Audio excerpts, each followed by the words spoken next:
NCERT में है और भी जो क्वेश्चन दिया हुआ ये, so that cube of any positive integer is in the form of 9m 9m+1 और 9m+8।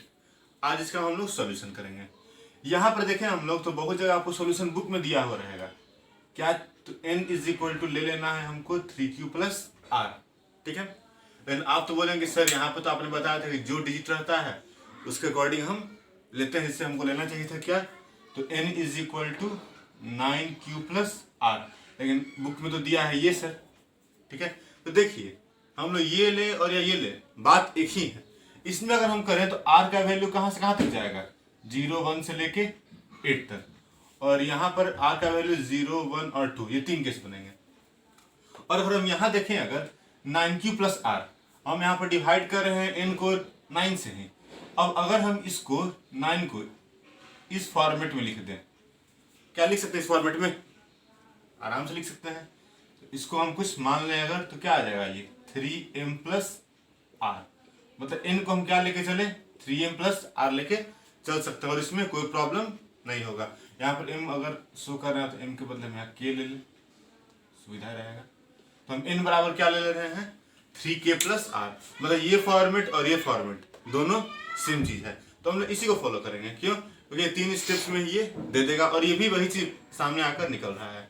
अब यहाँ पर अगर हम गौर करें बात को, तो ऐसा क्यों हुआ, क्योंकि 9 का जो फैक्टर है वो कौन है, 3 है।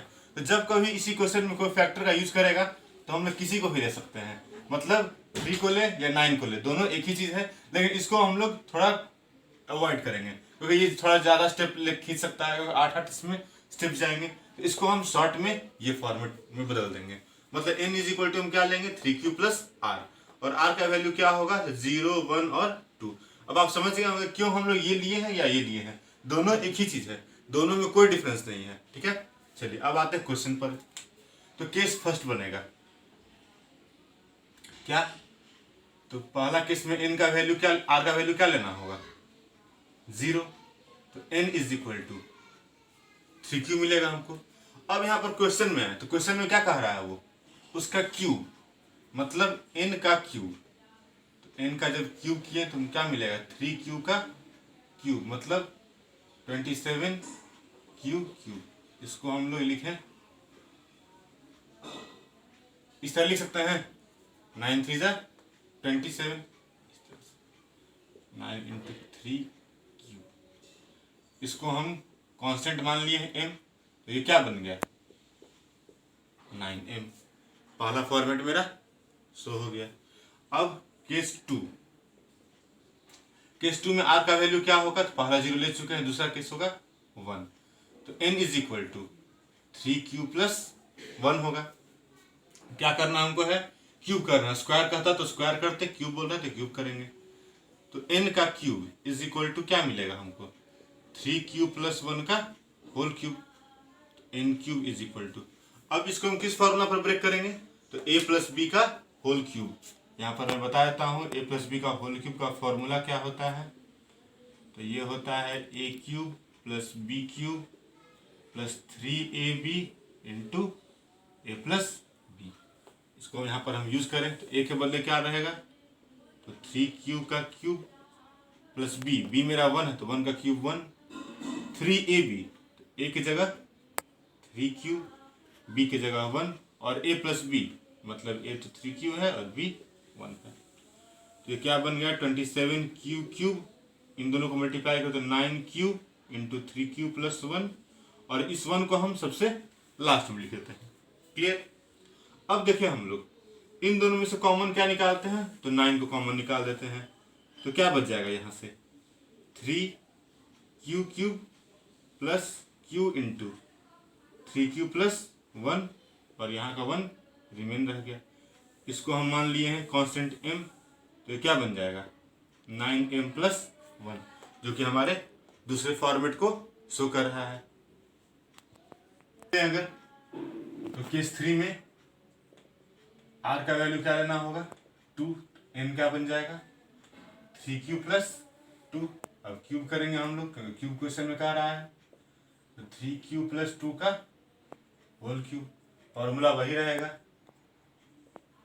a³ plus b cube plus 3ab into a plus b, ये हो गया 27 क्यू क्यूब, 2 का क्यूब 8, 3 3 जा 9, 9 2 जा 18 क्यू, 3 क्यू प्लस 2। इसको हम थोड़ा रीअरेंज कर देते हैं तो ये फॉर्मेट मिलेगा। इन सब में हम लोग 9 को कॉमन ले लिए हैं तो यहाँ से रह जाएगा 3 Q cube, 2 Q, 3 Q plus 2 और यहाँ 8। इस कांस्टेंट को हम मान लिए m, तो क्या हो गया ये 9m प्लस 8, क्योंकि मेरा तीसरा फॉर्मेट को शो कर रहा है। ठीक है, इसका से हमारा क्वेश्चन सॉल्व हो गया।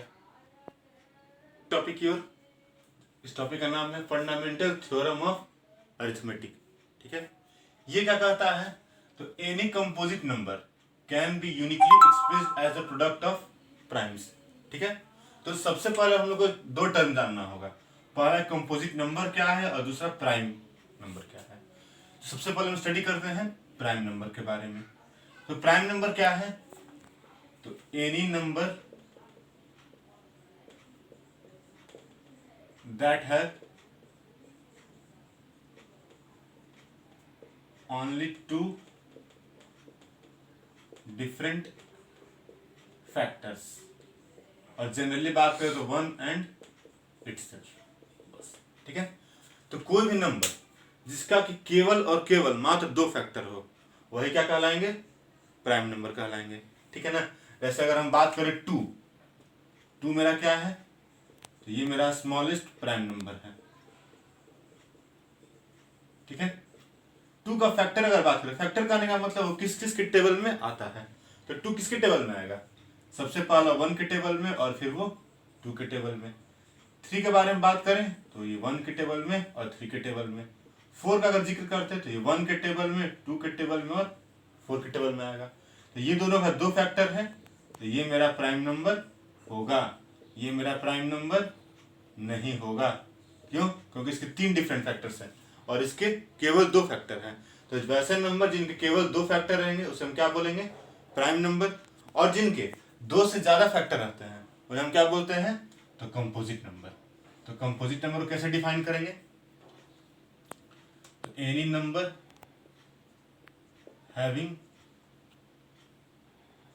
मोर देन 2 फैक्टर्स, ध्यान देना होगा डिफरेंट फैक्टर का जिक्र करना होगा, आर कॉल्ड कंपोजिट नंबर। ठीक है, और अगर हम बात कर देखें, यहाँ पर कोई एग्जांपल दे ही चुका हूं मैं कि 1, 2 और 4, इसमें ही सबसे ज्यादा सबसे कम में हमको मिले हैं 3 फैक्टर्स। तो यानी कि स्मॉलेस्ट जो कंपोजिट नंबर होगा, स्मॉलेस्ट कंपोजिट नंबर वो कौन सा होगा, तो मेरा 4 होगा। ठीक है, और स्मॉलेस्ट प्राइम नंबर कौन होगा, तो 2 होगा। एक और बात मैं क्लियर कर दूं कि जो 1 है, 1 is neither prime nor composite. 1 जो है ना ही प्राइम नंबर है और ना ही कंपोजिट नंबर है। जब कभी कोई पूछेगा स्मॉलेस्ट प्राइम नंबर तो वो कौन होगा, 2 होगा, और स्मॉलेस्ट कंपोजिट नंबर तो वो 4 होगा मेरा। अब आते हैं हम आगे थ्योरम के। थ्योरम क्या कहता है कि किसी कंपोजिट नंबर को, मतलब कोई भी कंपोजिट नंबर हो, उसको हम किस पर तोड़ सकते हैं, तो प्रोडक्ट में। प्रोडक्ट मतलब मल्टीप्लिकेशन, किसके मल्टीप्लिकेशन में, तो प्राइम नंबर के मल्टीप्लिकेशन पे उसको ब्रेक कर सकते हैं। यही मेरा क्या है, तो फंडामेंटल थ्योरम ऑफ अरिथमेटिक है। जैसे अगर हम बात करें 4 को हम क्या लिख सकते हैं, 2 इंटू 2। ठीक है ना, देखिए हम लोग, तो 2 मेरा क्या है, तो प्राइम नंबर है। ये 2 क्या है, तो ये भी प्राइम नंबर है। मतलब किसी कंपोजिट नंबर को हम किस में एक्सप्रेस कर दिए, इन प्रोडक्ट ऑफ 2 और मोर देन 2 प्राइम नंबर्स। ठीक है ना, इसी को हम लोग और क्या नाम देते हैं, तो प्राइम फैक्टराइजेशन भी बोलते हैं। ठीक है ना, जैसे अगर हम बात करें 16 को ले लिए या 15 ही लेते हैं, तो 15 को ब्रेक करें तो 3 के टेबल में 5 बार में, मतलब 15 इज इक्वल टू 3 इंटू 5। ये देखिए आप लोग, 3 मेरा प्राइम नंबर है और 5 ये भी मेरा प्राइम नंबर है। मतलब किसी भी हम कंपोजिट नंबर को, आपको जो भी कंपोजिट नंबर मिले उसको हम किसके फॉर्म में तोड़ सकते हैं, तो प्रोडक्ट ऑफ प्राइम नंबर के फॉर्म में। यही मेरा क्या कहता है, तो फंडामेंटल थ्योरम ऑफ अरिथमेटिक कहता है। ठीक है, यहाँ पर एक क्वेश्चन है कि 462 को किस में एक्सप्रेस करना है, प्रोडक्ट ऑफ प्राइम नंबर के फॉर्म में। तो देखिए हम लोग इसको बचपन आप लोग पढ़े होंगे, उसी तरीके से हम लोग आ रहे हैं। 2 से 231 बार में, फिर 3 से डिवाइड करते हैं, 3 से 21 77, 7 से 11 बार में, 11 से 1 बार में, बस इतना ही दूर को हम लेंगे। तो 462 इज इक्वल टू क्या हो गया, 2 × 3 × 7 × 11। अब देखिए मेरा यहाँ पर 462 क्या है, तो ये एक कंपोजिट नंबर है। क्लियर। अब देखिए क्या ये प्राइम नंबर के टर्म में टूटा है, तो देखिए 2 मेरा यहाँ पर क्या है, तो प्राइम नंबर है, 3 प्राइम नंबर है, 7 प्राइम नंबर और 11 भी प्राइम नंबर है। तो बस इसी थ्योरी को एक्सप्लेन करता है क्या, मेरा फंडामेंटल थ्योरम ऑफ अरिथमेटिक। मतलब किसी भी कंपोजिट नंबर को हम लोग क्या कर सकते हैं, तो प्रोडक्ट ऑफ प्राइम नंबर के टर्म में एक्सप्रेस कर सकते हैं। यही मेरा क्या है, फंडामेंटल थ्योरम ऑफ अरिथमेटिक। ठीक है। देखिए एक क्वेश्चन आया है, ऐसा आपको बुक में क्वेश्चन होगा कि शो करना है 7 × 11 × 31 plus 31 is a composite number. मतलब इसको क्या शो करना है कि ये क्या है, एक कंपोजिट नंबर, इसको शो करना है। तो बेसिकली डिफाइन मैंने कर चुका है, मैंने कर दिया है कंपोजिट नंबर को। कंपोजिट नंबर क्या है, वैसा नंबर से क्या हो, मोर देन 2 डिफरेंट फैक्टर्स हो। देखते हैं आप क्वेश्चन पे। तो क्वेश्चन में कर रहा है तो 7 × 11 × 31 प्लस 31, इसको कंपोजिट नंबर शो करना है। आप लोग इसको मल्टीप्लाई नहीं कीजिएगा। बताइए इतना दूर और इतना दूर में क्या कॉमन दिख रहा है, बेसिकली 31 दिख रहा होगा। तो यहाँ पर क्या बच जाएगा, तो 7 × 11 और यहाँ से 1 बच गया, तो यहाँ हो गया 31, 11 × 7 77 और यहाँ +1, यानी 31 × 77 + 1 78। ये तो 31 ही है। 78 को ब्रेक करें अगर हम लोग, देखते हैं साइड में करके, 2 से 39 बार में, 3 से 13 बार में, 13 से 1 बार में, तो इतना ही को लिखेंगे, 1 को नहीं इंक्लूड करना है। 2 × 3 × 13। अब बताइए यहाँ पर इससे कितने सारे फैक्टर हो गए, तो 31 है फैक्टर, 2 है, 3 है, 13 है, और भी बहुत सारे बन सकते हैं। 2 3 = 6, 13 3 = 39, 13 2 = 26, बहुत सारे फैक्टर बन सकते हैं। मतलब मोर देन 2 है, यानी कि ये जो नंबर होगा पूरा होल, ये क्या है, कंपोजिट नंबर है। लिखेंगे therefore it has more than 2 factors, therefore it is a composite. ठीक है।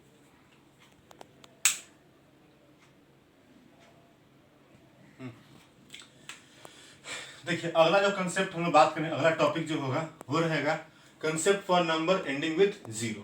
मतलब किसी नंबर के लास्ट में 0 आएगा, उसके लिए क्या किस फॉर्म होगा। तो मैं एग्जांपल देता हूँ। जैसे मान लिया हम लोग 2310, ये एक नंबर मैंने ले लिया है, इसके लास्ट में क्या है, 0 है। मतलब ये एंड कर रहा है किससे, तो 0 से एंड कर रहा है। अब बताइए यहाँ पर कोई भी नंबर लास्ट में 0 आ रहा है या 0 से एंड कर रहा है, मतलब वो किससे डिविजिबल होगा, 10 से डिविजिबल होगा। आप लोग पढ़े होंगे पहले कि कोई भी नंबर क्लास में 0 आता है मतलब वो 10 से पूरी तरह से डिविजिबल वो है। मतलब ये किससे डिविजिबल होगा, 10 से। अब बताइए, अब 10 को अगर हम एक्सप्रेस करें इस थ्योरम के अकॉर्डिंग तो क्या होगा, 2 × 5। मतलब यहां से क्या बात सामने आया है कि किसी भी नंबर के लास्ट में 0 कब होगा, जब वो किसका फैक्टर हो, 2 और साथ में 5 दोनों से डिविजिबल हो, तभी वो क्या होगा, एंड विथ 0 होगा, नहीं तो किसी भी केस में नहीं होगा। मतलब अगर हम बात करें तो for any number end with 0 it should be multiple of 2 as well as 5। ठीक है, मतलब 2 और 5 दोनों का मल्टीपल होना चाहिए। ठीक है ना, ये रहा और साथ में कोई और रहे या नहीं तो उससे फर्क नहीं पड़ता है, लेकिन ये और ये दोनों रहने चाहिए, इनके बिना वो 0 से एंड नहीं हो सकता है। ठीक है। जैसे अगर मान लिया हम लोग क्वेश्चन दे दिया गया अगर कि 30 टू द पावर n है, ठीक है, क्या ये इंड करेगा? तो देखिए हम लोग तो 30 को एक्सप्रेस करते हैं 2 से 15 बार में, 3 से 5 बार में, 5 से 1 बार में, तो क्या हो गया 2 इंटू 3 इंटू 5 का पावर n। यहाँ देख रहे हैं ये 2 और 5 दोनों के टर्म एक्सप्रेस हो रहा है, मतलब ये क्या होगा, यस इट एंड विथ 0, ठीक है। अब अगर हमें क्वेश्चन क्यों आ रहा है, अब देखिए एक और क्वेश्चन मैंने लिखा है 12 का पावर n, ठीक है ना, क्या ये डिविजिबल होगा, मतलब क्या ये इंड करेगा 0 से या नहीं होगा, इसको हमको चेक करना है। तो सबसे पहले इसको आप ब्रेक कीजिए, तो इसको हम लोग ब्रेक करते हैं अगर, तो क्या मिलता है 2 से 6 बार में, 2 से 3 बार में, तो यानी इसको क्या लिखेंगे 2 इंटू 2 इंटू 3 का पावर n। तो यहाँ देख रहे हैं हम लोग कि यहाँ 2 का तो फैक्टर मिल रहा है, लेकिन 5 यहाँ हमको नहीं मिल रहा है। और हम बता चुके हैं कि कभी भी 0 से एंड करने के लिए वो क्या होना चाहिए, 2 और 5 दोनों का फैक्टर होना चाहिए, ठीक है, मतलब 2 और 5 दोनों मिलना चाहिए। तो यहाँ देखिए 2 तो मिल रहा है लेकिन 5 नहीं मिल रहा है, मतलब सीधा हम कर देंगे नॉट एंड विथ 0, ठीक है। तो यानी जब कभी आपको क्वेश्चन आएगा कि एंड विथ 0 या नॉट 0, तो उसके लिए हम लोग क्या करेंगे, एंड विथ 0, उसके लिए उसका फॉर्मेट क्या होगा 2m into 5 to the power n। दोनों सेम भी हो सकते हैं, अलग भी हो सकते हैं, ठीक है ना। ध्यान देना होगा यहाँ पर 2 और 5 दोनों का मल्टीपल है, m और n ज्यादा कोई फर्क नहीं करता है, बस क्या ध्यान रखना है कि m और n दोनों जो है वो 0 नहीं होना चाहिए, मतलब उसका पावर 0 नहीं रहे, ठीक है। तो जब कभी एंड विथ 0 रहेगा तो उसका फॉर्मेट क्या मिलेगा 2 का पावर m इंटू 5 का पावर n, इसके टर्म हम उसको एक्सप्रेस कर सकते हैं। और अगर बात करें नॉट एंड विथ 0, तो यहाँ पर ये नॉट इक्वल रहेगा, ठीक है ना। बस ध्यान रखना है कि कोई भी नंबर एंड विथ 0 कब होगा, तो 2 का पावर m और 5 का पावर n, इस फॉर्म में अगर वो आता है तो वो है, और नहीं आता है तो नहीं है। देखिए यहाँ पर एक क्वेश्चन आया है, so that 4 to the power n, 4 का पावर जो n है वो 0 से कभी एंड नहीं कर सकता है, मतलब हम कोई भी n का वैल्यू लें उसके लास्ट में 0 नहीं आ सकता है, ठीक है, ये हमको शो करना है, ठीक है। अब देखिए यहाँ पर 4 का पावर n को अगर हम एक्सप्रेस करें तो ये क्या होगा 2 इंटू 2 का पावर n लिखा जा सकता है इसको, ठीक है। तो ये हो गया, ये लिखेंगे अब, यानी इसको हम लिख देते हैं 2 का स्क्वायर और पावर n, 2 और ये n मल्टीप्लाई हो जाएंगे तो बन जाएंगे 2 का पावर 2n, ठीक है। अब लिखेंगे यहाँ पर but for any number end with 0 it should be in the form of 2 to the power m into 5 to the power n, मतलब 2 का तो देख रहे हैं पावर मिल रहा है, लेकिन 5 का पावर मिल रहा है कुछ, या 5 कोई टर्म नजर आया है उसमें, नहीं आया है। लिखेंगे clearly 4 to the power n has a factor 2 only, therefore it can't end with 0। और इसे से क्वेश्चन ओके, ठीक है। जब कभी आपको क्वेश्चन देगा कि एंड विथ 0 या नॉट, तो आपको यही प्रोसेस करना है, मतलब आपको ध्यान रखना है कि 2 का पावर m और 5 का n, 5 इंटू पावर n, ये फॉर्मेट हमको मिलना चाहिए। और सिंपल में बात करें तो 2 और 5 दोनों का वो फैक्टर होना चाहिए, नहीं तो वो डिविजिबल, मतलब वो एंड विथ 0 नहीं होगा। आज जो मैंने टॉपिक पढ़ाया उसी पर बेस्ड मैंने 5 क्वेश्चंस दिए हैं, इसको आप ट्राई कीजिएगा सॉल्व करने का, बहुत इजी क्वेश्चंस हैं, ठीक है। और इससे आपको कंसेप्ट क्लियर हो जाएगा, ठीक है, और आपका प्रैक्टिस भी हो जाएगा, इसको आप लोग ट्राई जरूर कीजिएगा।